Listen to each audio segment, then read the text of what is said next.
السلام علیکم ورحمۃ اللہ وبرکاتہ۔ محترم عزیزوں اور دوستو، جمعہ کے دن جمعہ کے تعلق سے شریعت مطہرہ کا حکم یہ ہے کہ اذا خرج الامام فلا صلاۃ ولا کلام، یعنی مطلب یہ ہے کہ جب امام صاحب خطیب صاحب خطبہ دینے کے لیے ممبر پر تشریف لائیں تو پھر کسی نماز کی نیت نہیں باندھنی چاہیے اور کسی طرح کی گفتگو نہیں کرنی چاہیے۔ نہ دینی گفتگو کر سکتے ہیں اور دنیاوی گفتگو تو مسجد میں کرنے کی اجازت ہی نہیں ہے۔ اسی طرح نہ کسی طرح کا ذکر و اذکار کر سکتے ہیں، نہ کسی کے سلام کا جواب دے سکتے ہیں، نہ کسی کے مسئلے کا جواب دے سکتے ہیں۔ جب امام صاحب خطبے دینے کے لیے ممبر پر تشریف لائیں تو آپ بالکل خاموشی اختیار کر لیں یہاں تک کہ جمعہ کی نماز آپ مکمل کر چکو۔ جی ہاں، صرف ایسا نہیں ہے کہ خطبہ ختم ہو گیا اور آپ آپس میں گفتگو کرنے لگے، باتیں کرنے لگے، تو یہ بھی صحیح نہیں ہے۔ جب امام صاحب خطبہ دینے کے لیے ممبر پر تشریف لے آئے تو آپ بالکل خاموش ہو جائیں اور خطبے سے پہلے کی جو اذان ہے اس کو خاموشی کے ساتھ سنیں، خطبے کو خاموشی کے ساتھ سنیں، خطبہ ختم ہونے کے بعد صفوں کو خاموشی کے ساتھ درست کر لیں اور جمعہ کی نماز پڑھ لیں۔ پھر اسی کے بعد آپ اگر کوئی بات کرنا چاہیں تو بات کر سکتے ہیں۔ یہ شریعت مطہرہ کا حکم ہے۔ اب یہاں پر چند مسائل پیدا ہوتے ہیں، ان مسائل کو سمجھنا ضروری ہے۔ وہ مسائل کیا ہیں؟ وہ مسائل یہ ہیں کہ خطیب کے سامنے ممبر کے سامنے جو جمعہ کی دوسری اذان دی جاتی ہے اس اذان کا جواب دینا چاہیے یا جواب دینا نہیں چاہیے۔ اسی طرح دوسرے خطبے میں جب یہ آیت کریمہ آتی ہے ان اللہ وملائکتہ یصلون علی النبی یا ایھا الذین آمنوا صلوا علیہ وسلموا تسلیما، تو اس آیت کریمہ پر مسجد گونج اٹھتی ہے، سب درود شریف پڑھتے ہیں، تو اس کا کیا حکم ہے؟ اسی طرح دونوں خطبوں کے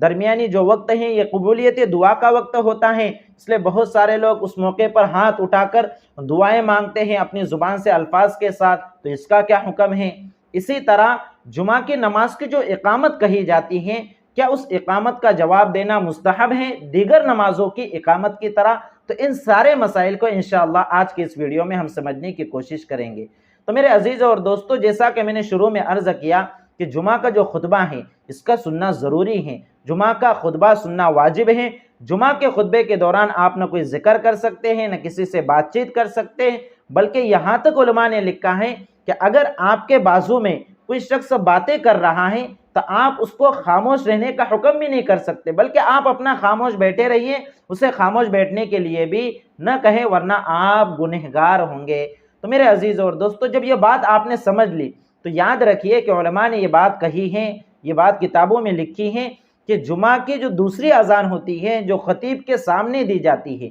اس اذان کا جواب زبان سے نہیں دینا چاہیے، یعنی زبان ہلا کر منہ کو حرکت دے کر اس کا جواب نہیں دینا چاہیے، اس لیے کہ یہ حدیث کی تعلیم کے خلاف ہیں۔ اگر آپ جواب دینا ہی چاہیں تو دل ہی دل میں آپ اس اذان کا جواب دیں ورنہ خاموش رہیں۔ اسی طرح جمعہ کے جو دونوں خطبے ہوتے ہیں، دونوں خطبوں کے درمیان کا جو وقت ہوتا ہے یہ قبولیت دعا کا وقت ہے، لیکن چونکہ آپ صلی اللہ علیہ وسلم نے حکم بھی دیا ہے کہ خطبوں کے دوران خاموش رہیں، غور سے خطبوں کو سنیں، اسی طرح کسی طرح کا ذکر نہ کرے، کسی سے بات چیت نہ کرے، اسی لیے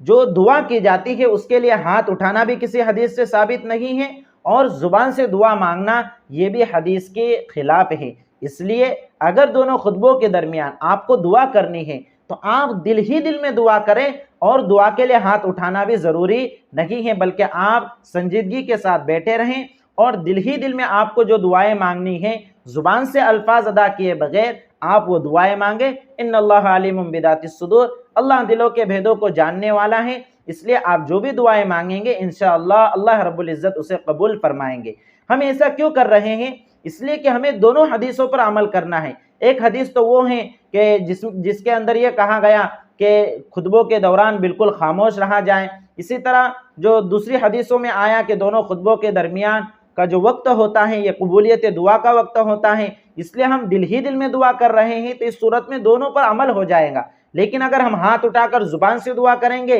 تو ایک حدیث پر تو عمل ہوگا، یعنی دعا کرنے کی حدیث پر، لیکن خاموش رہنے والے حدیث پر عمل نہیں ہوگا، اس کے خلاف ورزی ہوں گی۔ اس لیے آپ ایسا کریں کہ دونوں خطبوں کے دوران اگر آپ کو دعا کرنی ہے تو آپ دل ہی دل میں دعا کریں، زبان سے اس کے الفاظ ادا نہ کریں اور ہاتھ اٹھانے کی بھی کوئی ضرورت نہیں ہے۔ یہ دو مسئلے ہو گئے۔ تیسرا مسئلہ کہ جمعہ کی جو نماز کی اقامت ہوتی ہے اس اقامت کا جواب دینا کیسا ہے؟ تو یاد رکھیے کہ عام نمازوں کی اقامت کا جواب دینا تو مستحب ہے، لیکن جمعہ کی نماز کی اقامت کا جواب زبان سے نہیں دینا چاہیے، اس سے بھی علماء کرام فرماتے ہیں، منع فرماتے ہیں۔ اس لیے جمعہ کی اقامت کا جو جواب ہے اگر آپ کو دینا ہے تو آپ دل ہی دل میں دیں، زبان سے الفاظ ادا کرنے کی ضرورت نہیں ہے، یا آپ پھر خاموش رہیں۔ تو یہ تھے وہ سارے مسائل جو اکثر و بیشتر پیش آتے ہیں جمعہ کے تعلق سے۔ یہ مسائل عام طور سے لوگوں کو معلوم نہیں ہوتے، بہت سارے لوگ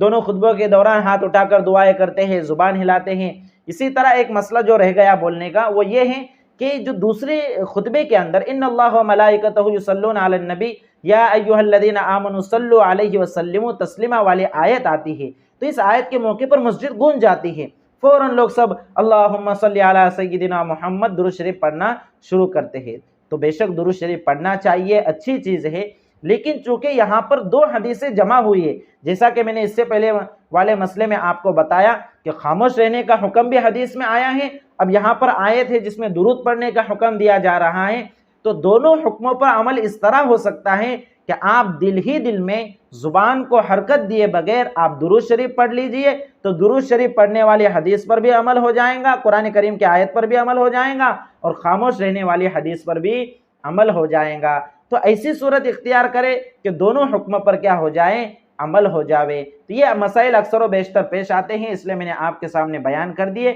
آپ ان مسائل کو اچھے سے سمجھیں، انہیں یاد رکھیں، اس پر عمل کرنے کی کوشش کریں، اور اپنے دیگر بھائیوں تک بھی شریعت مطہرہ کے ان مسائل کو پہنچانے کی فکر کریں۔ والسلام علیکم ورحمۃ اللہ وبرکاتہ۔